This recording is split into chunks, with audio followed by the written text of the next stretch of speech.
that, you know, these are the three strongest of the seven. The same can be said about the peloton as well, but I'm just going to pause a moment. Oh, shoots. Amazing.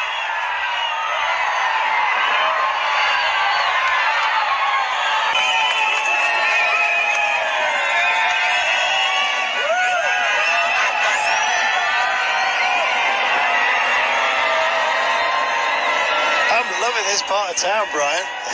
What do you say? I can't hear you. How wonderful is that? What a reception. And right now they're going to do it all over again as the peloton comes through. What a reception. Absolutely fantastic. Looks like the market area, to be fair. I screamed down into and past that tumultuous crowd. What a welcome. And what a bidding of a farewell as well. Well, there's more.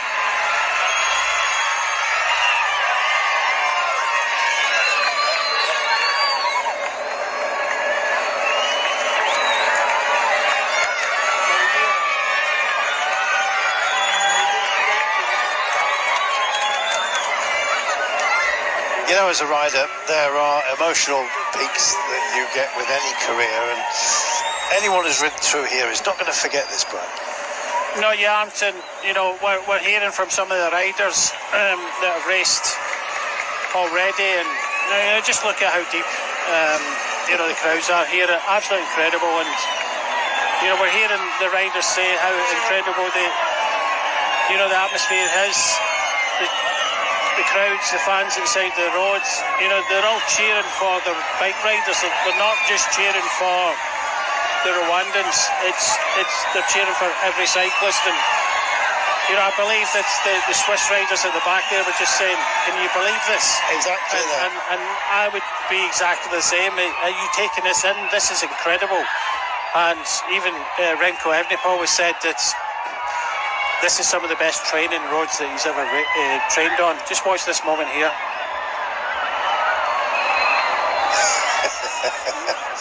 How lovely is that? Jan Christen just urging Maro Schmidt to take it in. Well, as if anyone needs reminding. You're kind of forced to. It's lovely. There's a whole, I guess, waterfall, if you will, of goodwill over the UCI and indeed the riders in this amazing place, and for that we thank the people of Rwanda. It's been brilliant.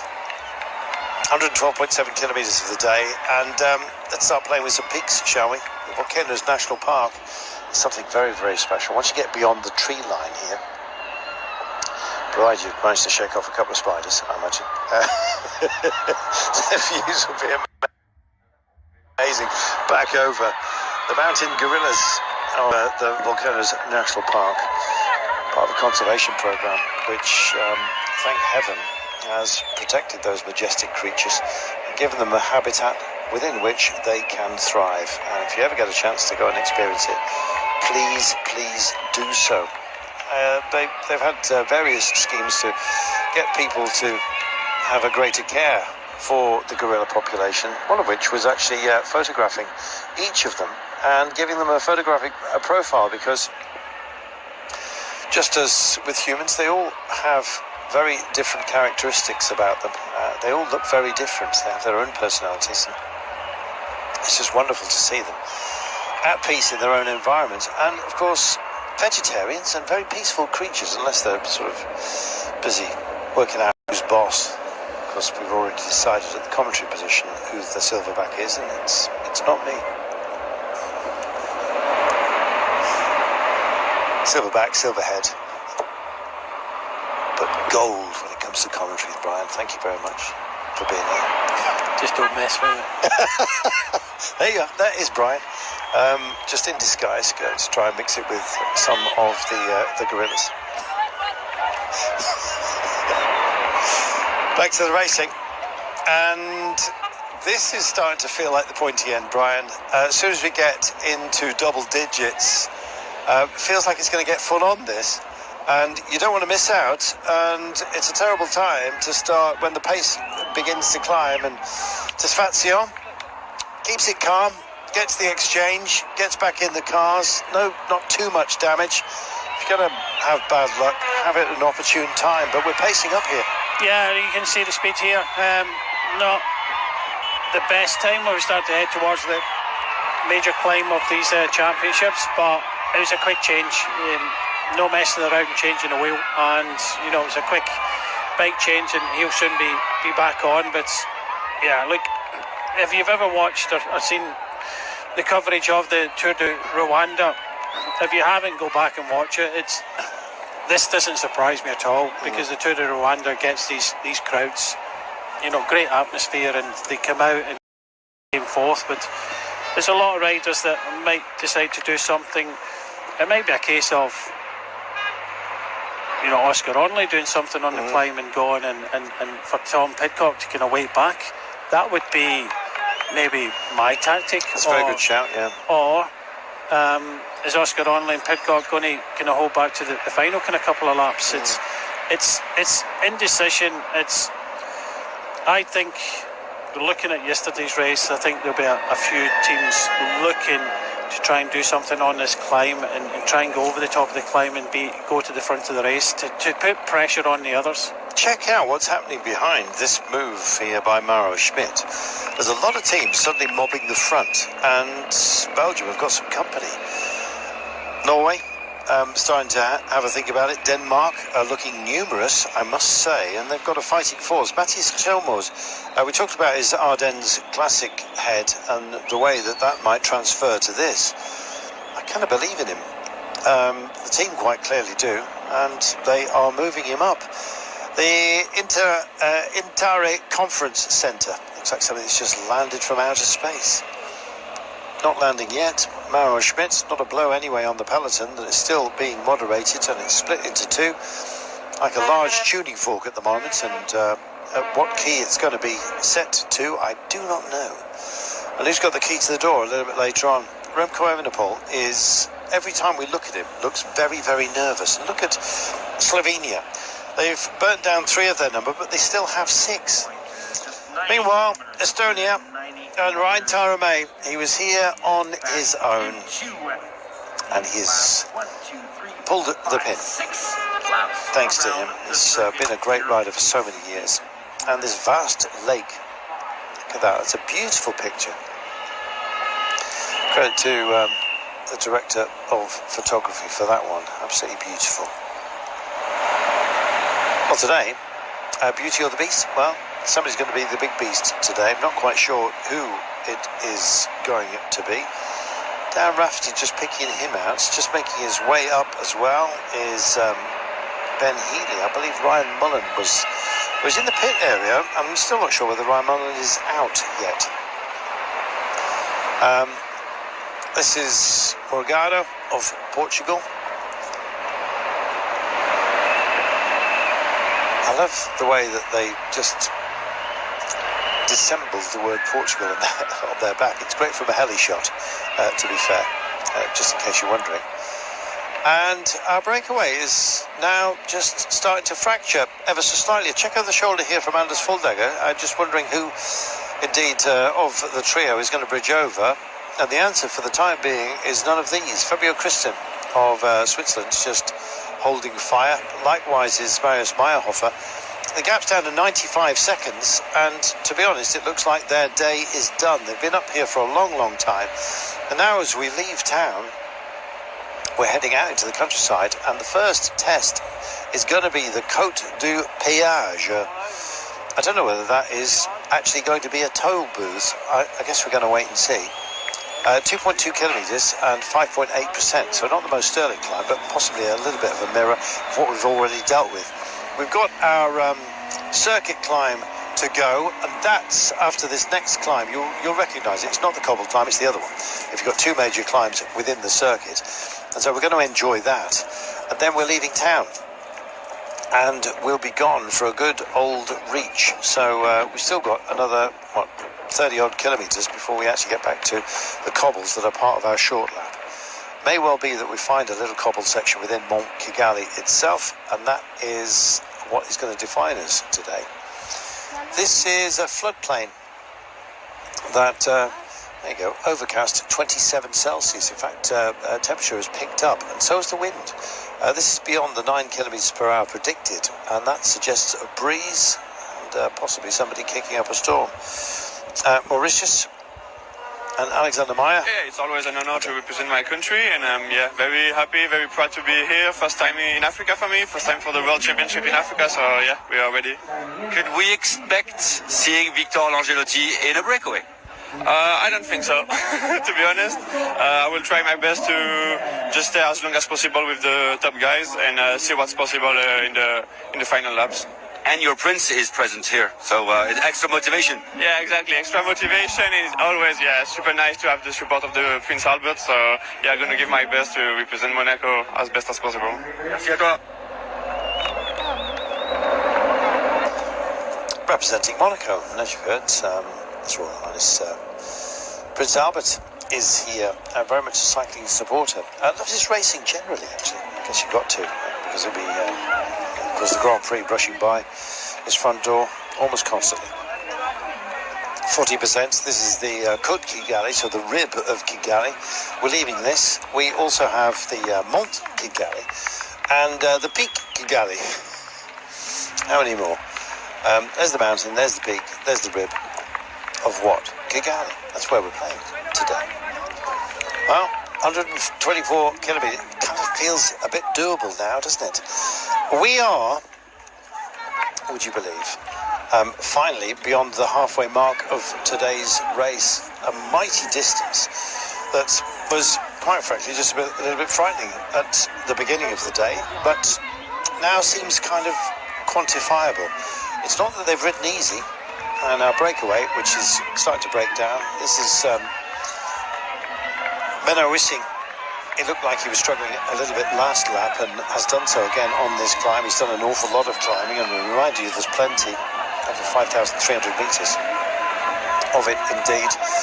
I've got to tell you, this is 5,393 altitude metres in total by the end of today. That's 1,100 more than last year in Zurich in 2024, 2,500 more than the World Championships in 2023, 1,200 more than in 2022, 3,100 more than in 2021. I'll stop this now. But just to say, the Qatari desert version of the World Championships, we have 5,000 more metres than we had in Qatar.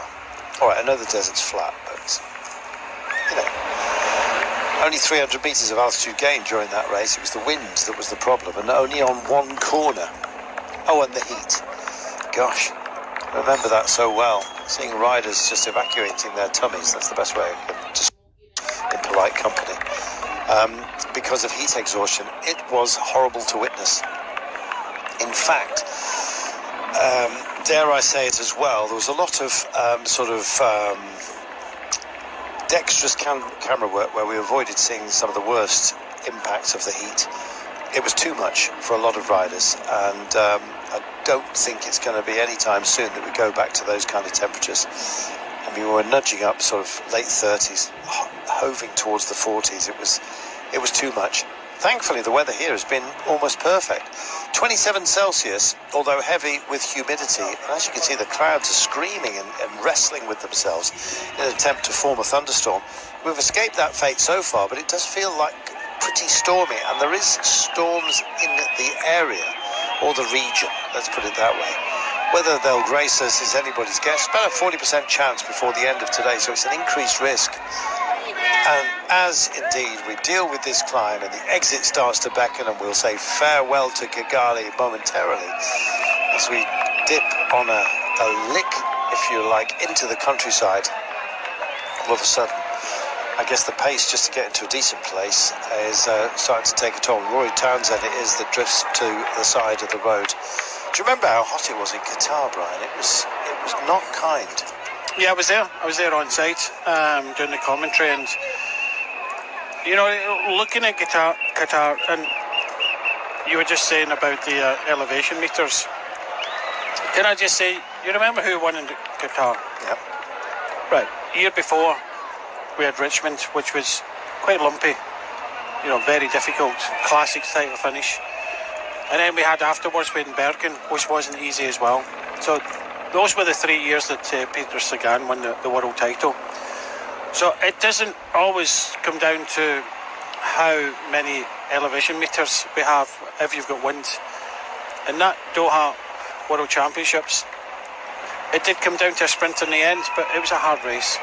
So it just goes to show you how versatile Peter Sagan was. He could win on some hilly courses, and he could win on the flats. Today, I think he would have been in there with a shout, of course, because I think it does really kind of suit a kind of classic rider. So, but for more, I think this is really going to see, and this is, we're just saying here from Jay Vine and Domin Novak, we're seeing just you see Michael Matthews just a little bit of a bandage on his right leg there. That's from the crash he had earlier on. Whether it's going to have a big effect on him, we'll have to kind of wait and see in this one. I remember Mark Cavendish being a little bit upset by the result in Qatar. In fact, it came down more or less to a sprint finale, so it was a dramatic finish. It's going to be thinner down, isn't it, here? That's for sure. Just by we've seen it in every single race. There's no such thing as a bunch sprint on this kind of circuit, Brian. No, and depends what you quantify as a bunch. Are two people a bunch? No. Okay. So what do you quantify as a bunch? I would say more than 6. Okay. That to me is a small group. But yeah, I totally understand what you're saying. I don't think it will be. It's going to be really interesting what happens on this climb. We don't actually leave Kigali, do we? Because this is the mount of Kigali. Well, we do. It just overlooks Kigali, but albeit from a distance, I must admit. But as you will find out in a short while. But yeah, it's going to change the complexion. Already different, Brian. It's good to see some a different route. I'm not at all fed up with the course. I think it's absolutely brilliant, and I've loved it. But it's nice to have a bit of variation, and I like the fact that we've got this loop in the middle of the day, as opposed to, as you were saying, more classically so, just coming in from distance. Almost feels like the final day on the Tour de France or the Vuelta a España, that you come into town and then do your thing. For others, their thing has been done. Yeah, just taking part. The Mongolian team here, Batsikan, well, he was in the mix earlier on today. He tried to get himself in the breakaway, didn't manage to get there, and you know he's done his country proud. Just looking at over the finish line the last time, we still do have 101 riders still in contention. We've got the riders in front, of course, the main peloton. We started with 164 riders. Well, that's actually not as bad as it could have been, to be honest, especially if we had some rain. But looking up the road here, you start to see these clouds just gathering, and metaphorically, at least, I guess that's on our breakaway. Been pared back down to 1 minute and 15. It's drifted once again, and right now they have 2 minutes, but albeit a shorter roster within the break. Fulldegger still here for Denmark. Julien Bernard and Ivo Oliveira, in fact, they were part of the original formation that's eaten into much of the day. Only, dare we say that, 119 kilometres of the day remaining, but we've had 3.5 hours of racing, Brian, and here we go. Mont Kigali awaits. I think that's our peak, Brian. I think we're getting a view from it. Hard to tell, to be honest, in all the roads. Good crowds. I think most of them will hopefully come back into town for the final laps. But yeah, this is what I was talking about earlier on, about the logistics for some of the teams getting some support out there and then coming back in, and it's even for some of the spectators.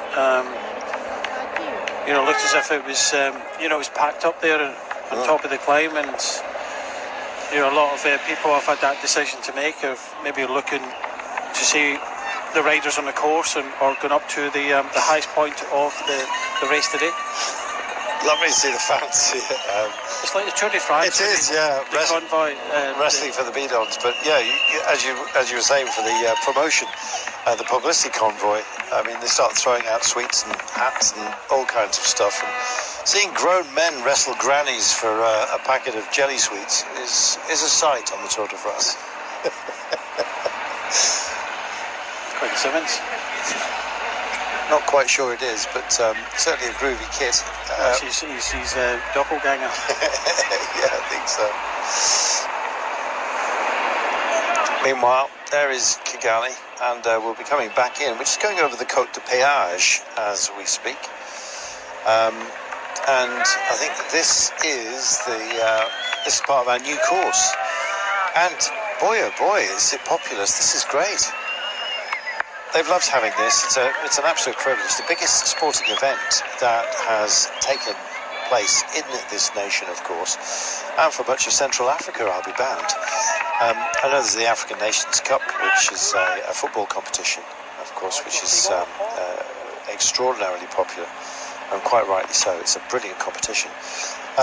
South Africa itself, as you know, is host of the Olympics and the World Cup as well. But in this part of Africa, this is something extraordinarily special. And as far as the UCI is concerned, it's our first visit. I don't think it's going to be our last by any means.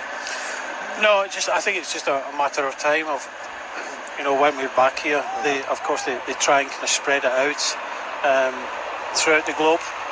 So I don't know when. Eritrea would be nice. Can you imagine the crowds? Yes.